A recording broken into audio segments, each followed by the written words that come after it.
الحمد لله رب العالمين والعاقبة للمتقين والصلاة والسلام على سيد الأنبياء والمرسلين وآله الطيبين الطاهرين وعلى آله وأصحابه أجمعين.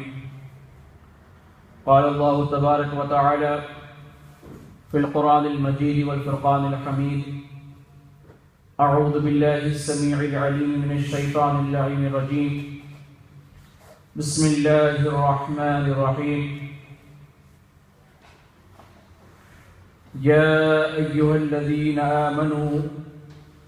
استعينوا بالصبر والصلاة إن الله مع الصابرين. ولا تقولوا لمن يقتل في سبيل الله أموات بل أحياء ولكن لا تشعرون. وقال الله عز وجل أيضا في مقام آخر: ولا تحسبن الذين قتلوا في سبيل الله أمواتا بل أحياء عند ربهم يرزقون. صدق الله العظيم وبلغنا رسوله النبي الكريم ونحن على ذلك لمن الشاهدين والشاكرين والحمد لله رب العالمين. سبحانك لا علم لنا إلا ما علمتنا إنك أنت العليم الحكيم. رب اشرح لي صدري ويسر لي أمري واحلل عقدة من لساني يفقهوا قولي واحلل عقدة من لساني يفقهوا قولي. اللهم ألهمنا مراشد أمورنا واعذنا من شرور أنفسنا ومن سيئات أعمالنا. اللهم صل على محمد وعلى آل محمد كما صليت على إبراهيم وعلى آل إبراهيم في العالمين إنك حميد مجيد. اللهم بارك على محمد وعلى آل محمد كما باركت على إبراهيم وعلى آل إبراهيم في العالمين إنك حميد مجيد. قابل صد احترام تعظیم معزز محترم علماء دین متین، بزرگوں، نوجوان دوستوں، پردہ نشین ماں اور بہنوں، السلام علیکم ورحمۃ اللہ تعالی وبرکاتہ۔ اللہ جل جلالہ وعما نوالہ کا بے انتہا لطف و کرم و احسان عظیم ہوا کہ اللہ تبارک و تعالی نے محض اپنے لطف و کرم اور فضل سے مجھ عاجز بندے کو اور آپ تمام کو اپنے گھر میں حاضر ہو کر اظہار بندگی بشکل سجود کرنے کی توفیق نصیب فرمائی۔ اللہ تبارک و تعالی اس سجدہ شکر کو اپنی بارگاہ اقدس عالیہ میں شرف قبولیت و نجات عطا فرمائیں۔ بھائی بزرگوں اور دوستو، اسلامی سال 1436 ہجری کی اس ماہ مبارک کے سلسلے میں گزشتہ 3 جمعۃ المبارک سے فلسفہ شہادت اور ماہ محرم الحرام کی حرمت، اس کی اہمیت اور اس کی افادیت کے عنوان سے چند گزارشات آپ حضرات کی خدمت بابرکت میں عرض کرنے کی کوشش کی جا رہی ہے۔ اسی کے تسلسل میں آج چند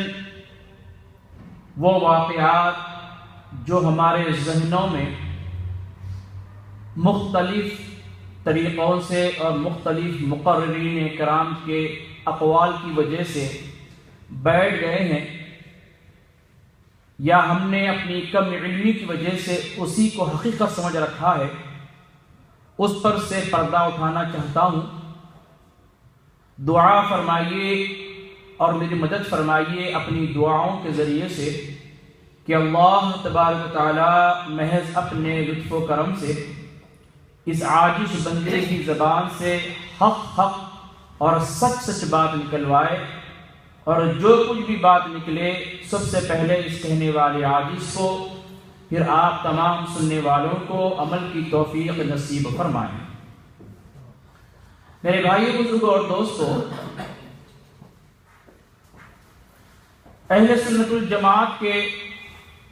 بہت سے لوگوں کے ذہنوں میں یہ اشکال ہے کہ یہ جو واقعہ کربلا ہوا اس کو ٹالا بھی جا سکتا تھا۔ واقعہ کربلا کا فیصلہ جلد بازی میں ہوا، اور بعض لوگوں کا یہ غلط خیال بھی ہے کہ دراصل حضرت سیدنا امام حسین رضی اللہ تعالی عنہ خلافت کی دوڑ میں شریک تھے، اور اسی کے تدارک میں اور اسی کے لیے معاذ اللہ اپنے کنبے کو اور اہل خاندان کو لے کر وہ کوفہ کی جانب ہجرت کیے۔ اور دوسری بات، حضرت سیدنا علی کرم اللہ وجہ الکریم اور حضرت سیدنا امیر معاویہ رضی اللہ تعالی عنہم اجمعین، اور اس کے بعد جو یزید کا دور،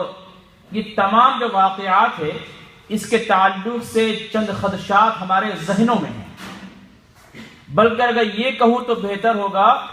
کہ ہماری کٹی میں پڑے ہوئے ہیں، جو ہمارے خطیبوں نے، جو مقررین نے کہہ دیا، ہم نے اسی کو صحیح سمجھ رکھا ہے، نہ ہمیں تحقیق کی ضرورت پیش آئی کہ بھئی سچائی کیا ہے، حقیقت کیا ہے۔ تو آج ایک طالب علم کی حیثیت سے چند واقعات کو حقیقت کے انداز میں آپ حضرات کی خدمت بابرکت میں عرض کرنے کی کوشش کرتا ہوں۔ سب سے پہلی تو یہ بات ہے کہ حضرت سیدنا عمر بن خطاب رضی اللہ تعالی عنہ، گزشتہ مرتبہ بھی میں نے یہاں پر اپنی بات ختم کی تھی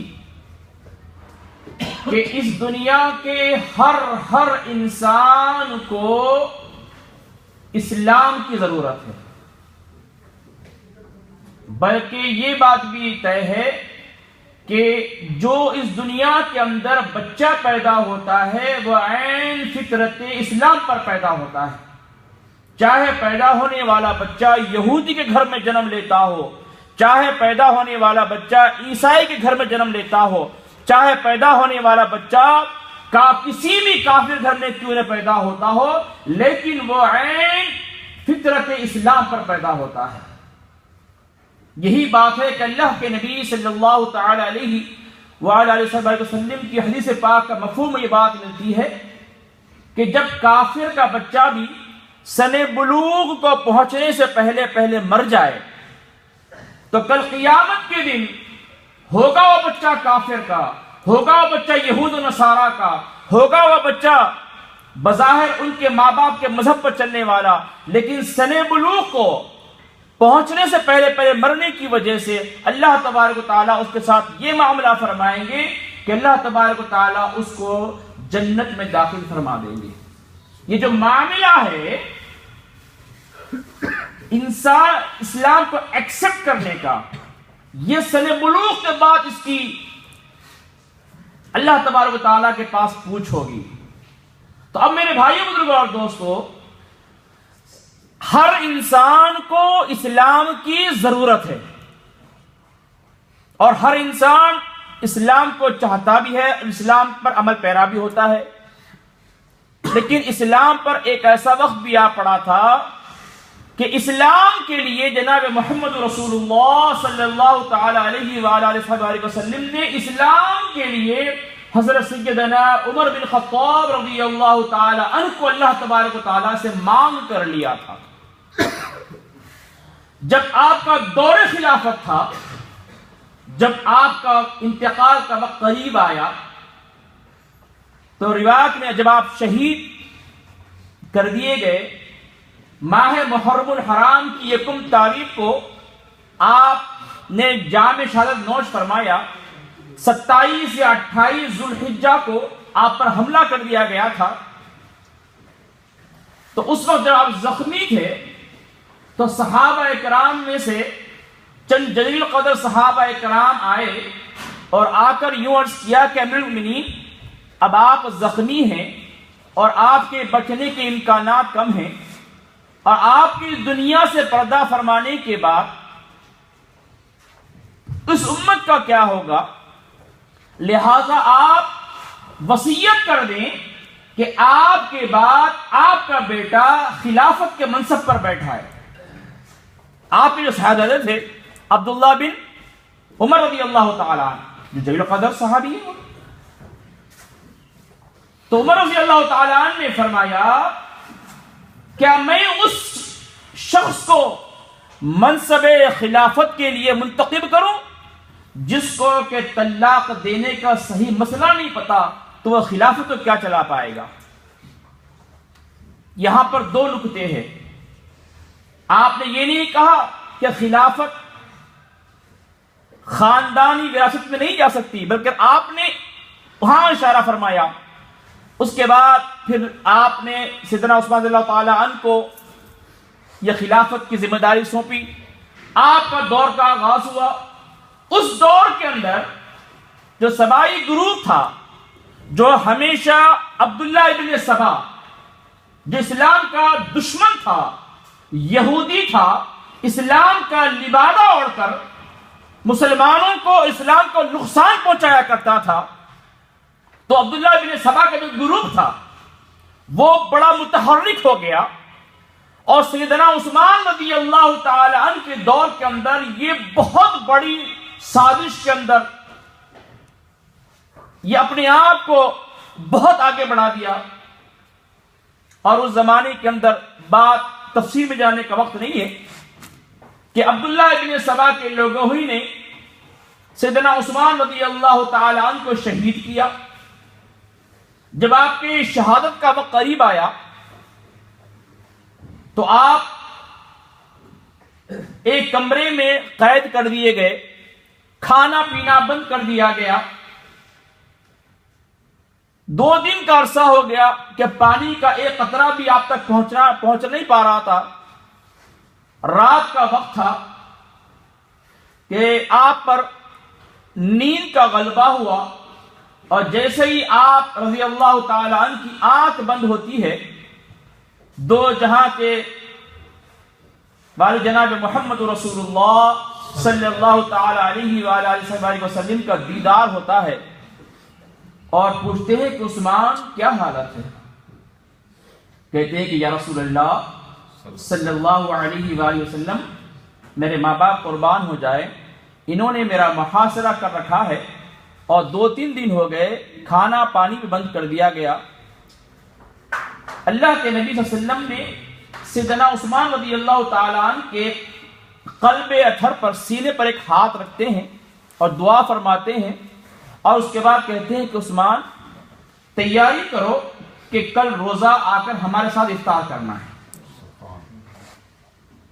کل افطار ہمارے ساتھ کرنا ہے۔ صبح ہوتی ہے، آپ ہمیشہ تہبند بانا کرتے تھے، لنگی کہتے ہیں اس کو، لنگی پہنا کرتے تھے، تو آپ اس صبح کو شلوار پہن لیے،